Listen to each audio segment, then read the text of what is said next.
Hello guys, welcome back to the channel. Today we are going to Titusville, Florida, right next to Cape Canaveral, to check out the space rocket launch from SpaceX. It's actually a Starlink rocket. But yeah, this is gonna be a quick intro. I'm just in Daytona Beach right now at the Buc-ee's, filling up, getting ready to go to Titusville. And I wanted to be there earlier to get a view of Titusville, but I'll do that in another video. But just a little pro tip for you guys: if you're traveling on the eastern side of the United States, if you have the ability to, definitely fill up your tank at the Buc-ee's, because actually, compared to my local gas station, this gas is 40 cents cheaper per gallon, which is actually a huge decrease. So if you have a chance, check out the Buc-ee's in Florida if you're coming through here.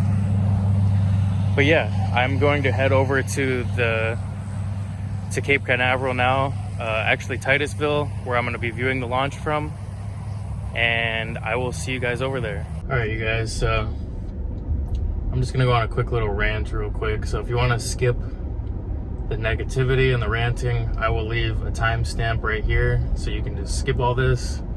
I apologize in advance for the negativity. I don't like bringing that to YouTube, but this just crossed my mind, so I wanted to talk about it. But when I was first thinking about going to Cape Canaveral, I was thinking about going to Kennedy Space Center, the visitor area, where you can get the closest viewing of the launch, right? So I was looking at prices for the tickets, and I'm thinking maybe it'd be like 20 bucks, 50 bucks tops, you know. It was $75 for general admission for one adult, which is insane to me. That's almost the price of getting into Disney World. But the thing is, you don't even get the closest viewing area with that ticket. You have to pay for the express tour to get to the actual closest viewing platform, which the tour costs $250. Which just blows my mind. Like $250? Are you crazy? Now, granted, you get access to the museum and stuff, which, like, honestly, I'm just there to see the launch. So $250 just to drive up to a platform, kind of crazy to me. And another thing is, you have to get there early because there's a limited amount of viewing area for people to stand at. So even if you pay for the tour, you're not guaranteed a good spot at the viewing area, which blows my mind. And it just had me thinking, like, I'm pretty sure as taxpayers we pay for NASA, like, their budget, right? But not only do we have to pay for them to make their stuff and shoot their rockets, but we also have to pay to go watch what we're paying them to do. Like, what? Like, imagine I tell you Leonard Skinner is coming to your town next month, but every person in the town has to pay for it. There's no choice, or you go to jail if you don't pay for it. So you're thinking, all right, that's kind of crazy. I didn't have a choice, but all right, whatever. I guess they're coming to town. I'll go see them since I already paid. You show up to the gate, and I'm sitting at the gate, and I'm like, it's going to be $250 to get in. Imagine you're gonna be thinking in your head, like, what do you mean $250? I already paid for this. I thought the whole community paid for this. And I'm like, yeah, it doesn't matter. You still have to pay to get in, just to watch. That's what it feels like, guys. Now, I could be wrong. Okay, maybe their accounting is so top-notch that they only account for essentials. Like 99.9% of people aren't going to watch the space launch, so they're not going to charge every taxpayer for what it costs to view the space launch. So maybe that's what it is. And I know in the past, when I'm just naively ranting about stuff, I tend to be wrong if I don't really look into things and do my research. But this just crossed my head, so I thought it'd be funny to share. But yeah, my girlfriend tells me I'm kind of cheap because I think about these kinds of things. She's like, you just gotta, like, pay and not think about it. Like, you think about it too much. And don't get me wrong, like, I don't mind paying for things. I just don't like getting ripped off, you know?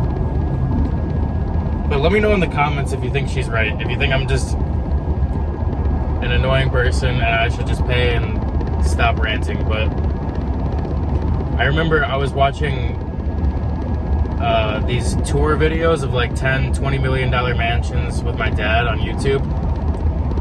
And I remember him talking about like a kitchen setup or something. And he was like, that's way overpriced. Like, why would they pay that much for that?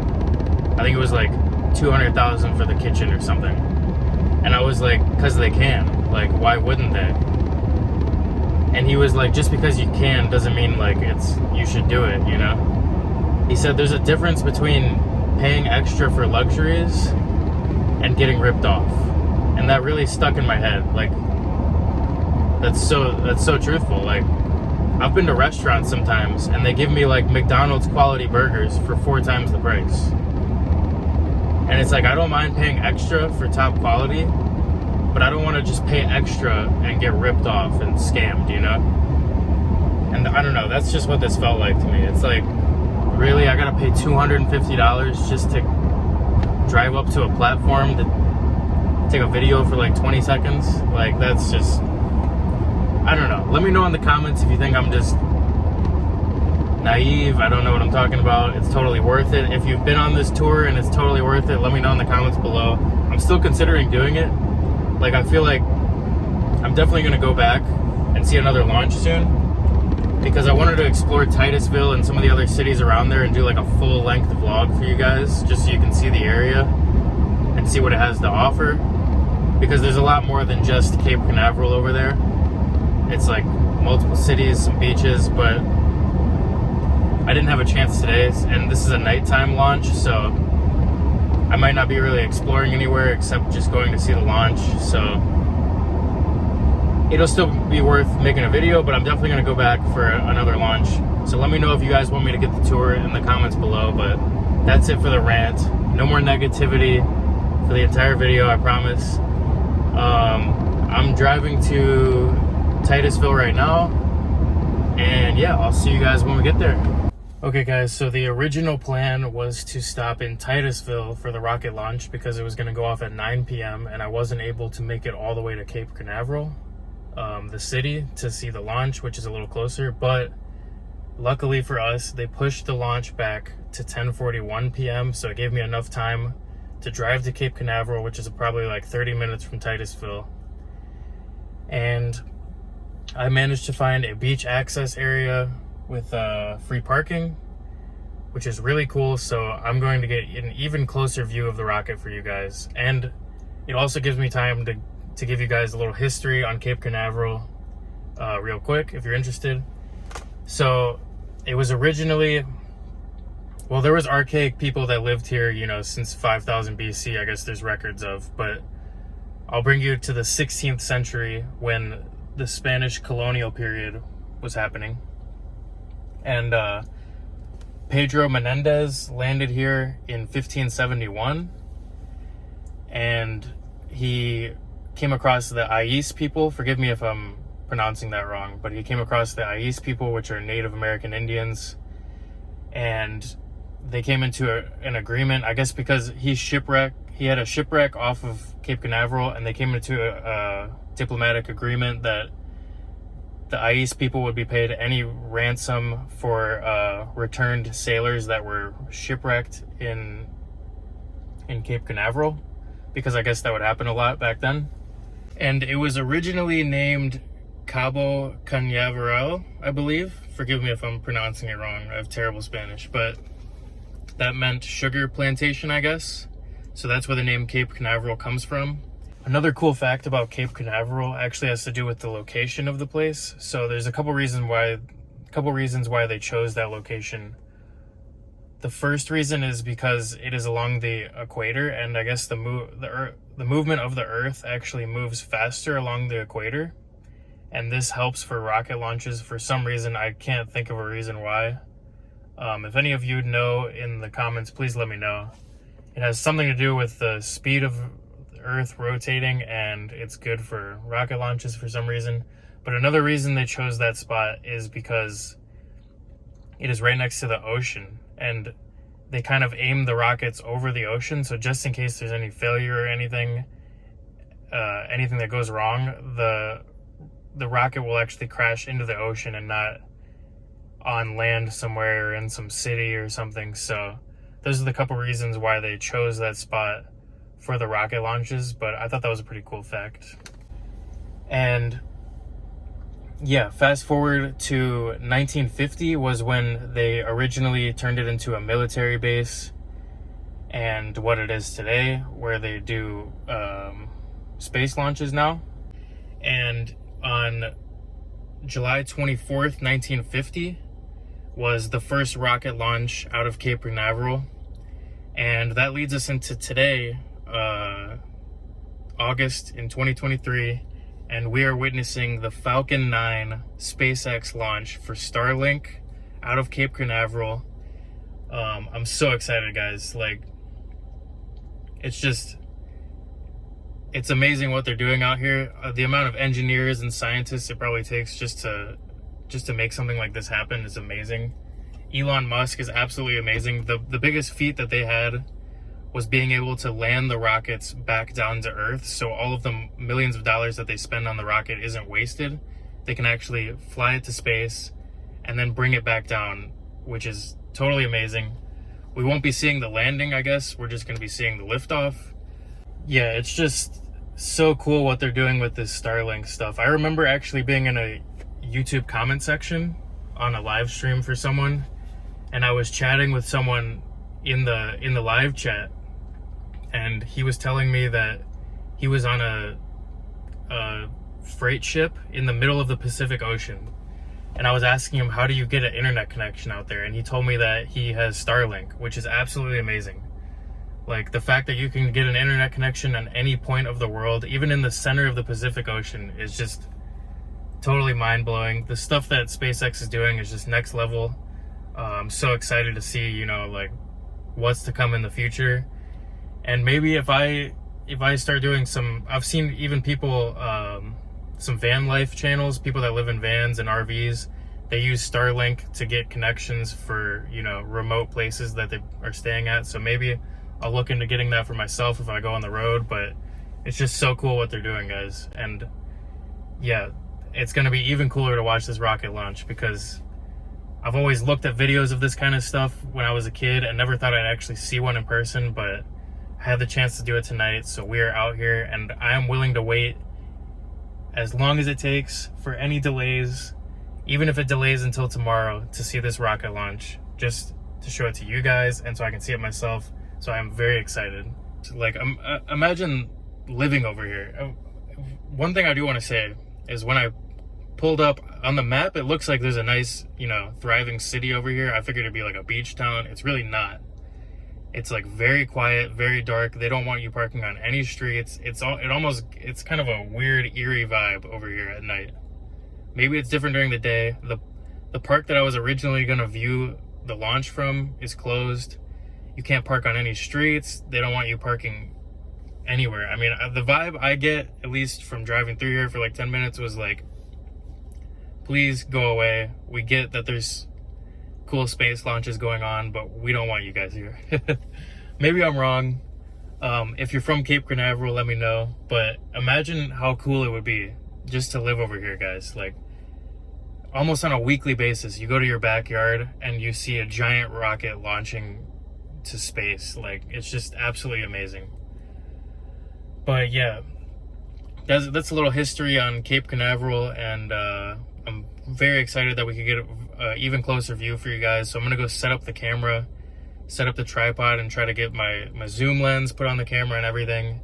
And in the next clip, I will be cutting to basically when they're gonna be starting to get the rocket ready for launch. So we'll see you guys there.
Alright guys, so we just made it back to the car from the rocket launch. It was so freaking cool. Just seeing that thing light up the entire sky in the middle of the night was amazing. And the noise actually from the rocket comes like a good 10 or 20 seconds later than the light, because it's so far away. And it was such a loud, like, thunderous noise. It was such a cool thing to experience. I definitely recommend, if you have the chance, to go witness it. But I do want to apologize. I am actually sorry that, like, so when I was about to leave my car, I looked in my camera bag and I realized that I didn't bring my SD card. Like, oh, I drove all the way there and didn't bring my SD card, so I had to take the video on my iPhone, which is fine. I still got the video for you guys, but I was very far away. So I do want to apologize if it's anticlimactic or it's not what you wanted to see, because a lot of people want to see it up close and really see what's going on. So if you want to see anything like that, check out the SpaceX channel, or there's multiple videos of the live stream of the launch that you can check out. But yeah, it was just unfortunate. Like, if you're gonna come down to Cape Canaveral and watch this kind of thing, and you really want to get up close, then the only way to do it is to go to the Kennedy Space Center and get a tour if you really want to get close. So I know I was ranting about it earlier, but honestly, this left a itch inside of me to really want to see it up close, because I just wanted to see it up close. I want to see, like, the smoke. I almost want to feel the heat, you know? Like, I just want to be as close as possible. And I've seen people that have gotten really close, and I am definitely going to go do that. So I will be going back there. I'm going to try to go back for the biggest rocket they have, as close as I can possibly get. I don't care how much money it costs. I am going to do that, because I have to see it closer, guys. I really have to see it closer. I just was not close enough. So I do want to apologize for that, because last night when I was thinking about this plan to go to Cape Canaveral, I was thinking in my head, like, oh, I'm going to get up close. I'm going to see the smoke. We're going to see the rocket shooting off. Like, I don't know why. I was just so naive and didn't do any research. Well, I did a little bit of research, but I thought being in the city of Cape Canaveral, I'd be close enough to see that, but I don't know what I was thinking. Even in Titusville, you're just not close enough, trust me. Unless you don't mind seeing it, like, from far away and you just want to stop by the beach or something, then by all means. But yeah, if you really want to get up close, you got to pay for some tickets to Kennedy Space Center, and that's the only way. But yeah, anyways, I will be doing another vlog in the future of me going back there and checking out the cities around there during the day and really getting close to a launch. So I'm sorry this one didn't really live up to the standards I wanted it to. And I was thinking on the way back, like, I walked like 2 miles down the beach to get as close as possible. I was thinking on the way back maybe not uploading it, but I'm going to upload it anyways, because it was still cool. It lit up the sky, so you guys can see at least what it looks like from the city of Cape Canaveral, maybe about 10 miles south of the launch pad. So, but anyways, if you guys like the video, please like, comment, and subscribe, and I will see you guys in the next one. Peace.